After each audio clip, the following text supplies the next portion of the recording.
Alarcón, bienvenido.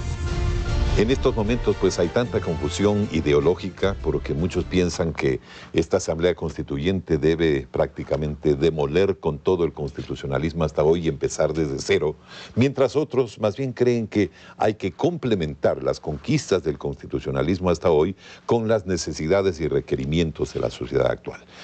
¿Cuál es su visión o cuál es su camino? ¿Qué propuesta le lleva en este sentido a la Asamblea?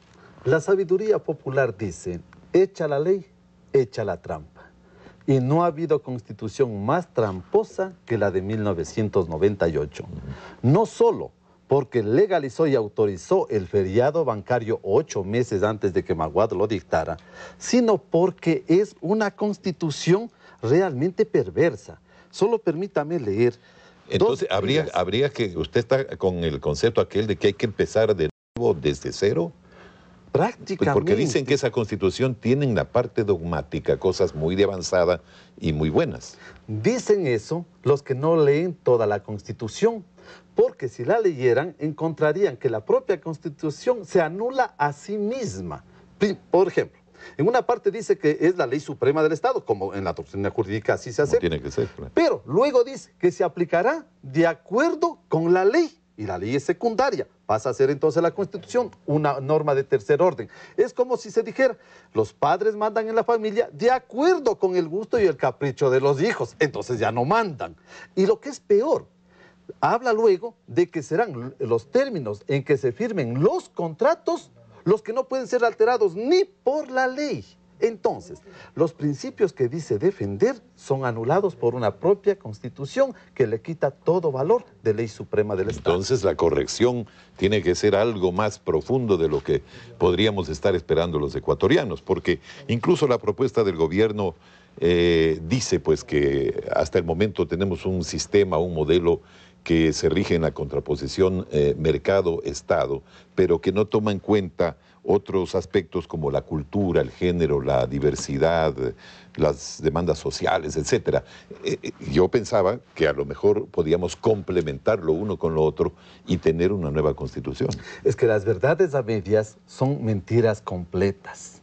Y el neoliberalismo que está legitimado en esta constitución debe ser reemplazado por un modelo humanista, solidario, emprendedor e incluyente.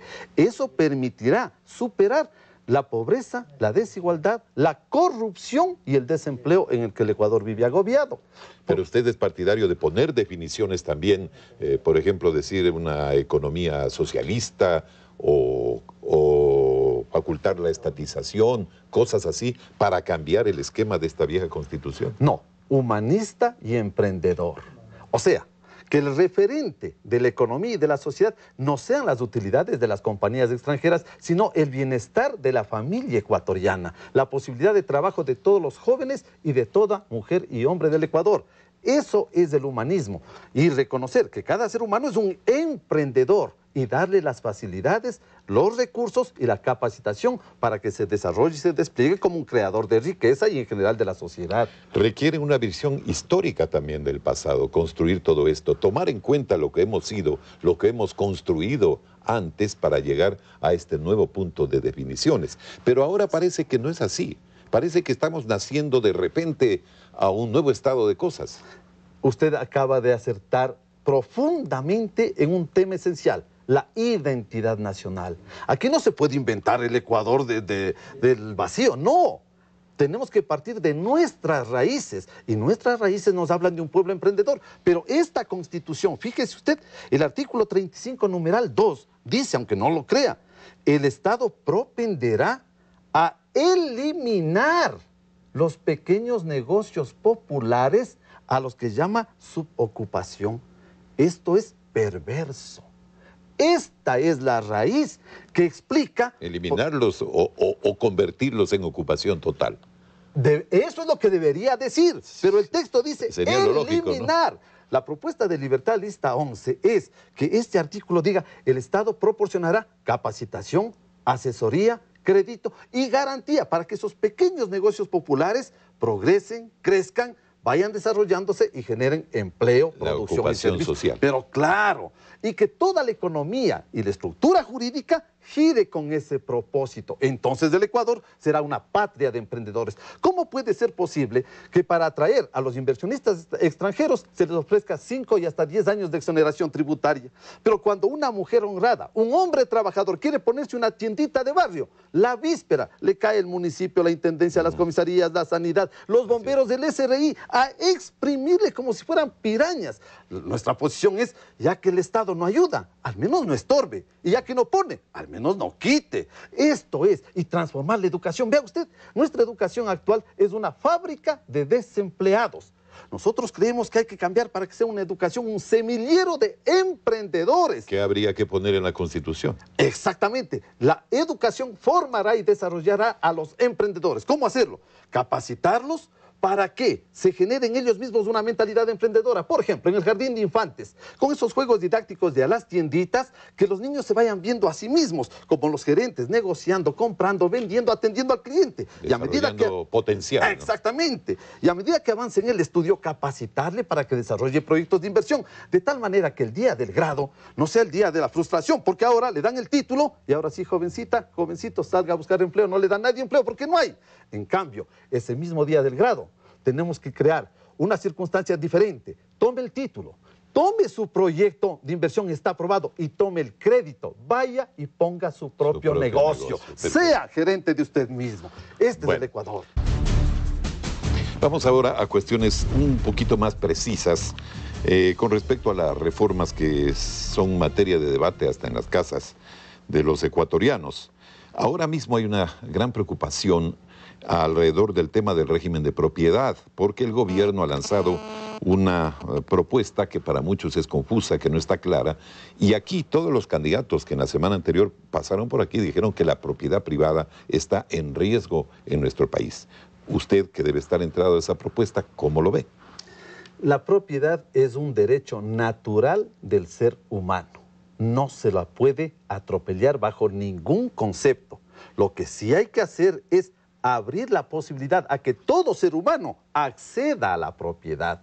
Por eso es que nosotros hablamos de un Ecuador de emprendedores, un Ecuador de empresarios en el campo. La idea planteada por el gobierno está dirigida a este aspecto de la función social de la propiedad, que es lo que de alguna manera podría justificar la intervención del Estado, y allí es donde podría afectarse el concepto también de la propiedad privada. El ser humano necesita oportunidades para acceder, todos, de una sociedad excluyente, donde, claro, una minoría ha tenido mucho y la mayoría poco o nada. Hay que abrirle la oportunidad con crédito, con capacitación, con garantías para que todo mundo acceda y desarrolle su propio proyecto. Pero el Estado puede o debe expropiar, por ejemplo, propiedades subutilizadas, como dice el proyecto de gobierno. El Estado no puede generar inseguridad, y menos en una circunstancia como estas. No es el momento de la incertidumbre, es el momento de las certezas. Por eso nosotros hablamos de un proyecto claro, Ecuador de emprendedores. Esto no es un entelequia, esto no es un vacío, esto es una patria de oportunidades. Y la Constitución, como marco jurídico y ley suprema, tiene que garantizar eso. No puede hacer lo contrario. De ninguna manera puede generar tal desconfianza que vayamos a un caos. No, este no es el momento del caos. Este es el momento de sumar esfuerzos, de abrir la oportunidad para que todo mundo se reconozca como un emprendedor. Una mujer que... Y la justicia social, por decir, si alguien necesita trabajo y hay una tierra desocupada y una cooperativa quiere ocuparla, el Estado allí puede quitársela al dueño y darle a la cooperativa. No es momento de las confiscaciones. Esto genera incertidumbre. No, señores, una cooperativa puede canalizar ahorro. Con ese ahorro se compra la propiedad y entonces la gente pobre tiene acceso. Con crédito, entonces puede producir. Claro, se trata de producir. ¿La planificación económica del Estado debe ser obligatoria o referencial? Debe ser referencial. Lo otro es estatismo y el estatismo no tiene sentido. Entonces no hay como, o no se debe incluir términos como estatización o privatización en la Constitución. No se debe ni privatizar lo público ni estatizar lo privado. Cada uno, porque es una sinergia. El Estado no puede ser enemigo de la sociedad, de la economía privada, ni la economía privada enfrentarse con el Estado, pero sí es lo mismo. El Estado es la dimensión jurídica de la misma sociedad. El conflicto ese no tiene sentido. En el Ecuador se ha atacado al Estado y del Estado a la propiedad privada, y el caos en que nos ha venido. No tiene que, la madurez es necesaria en el Ecuador.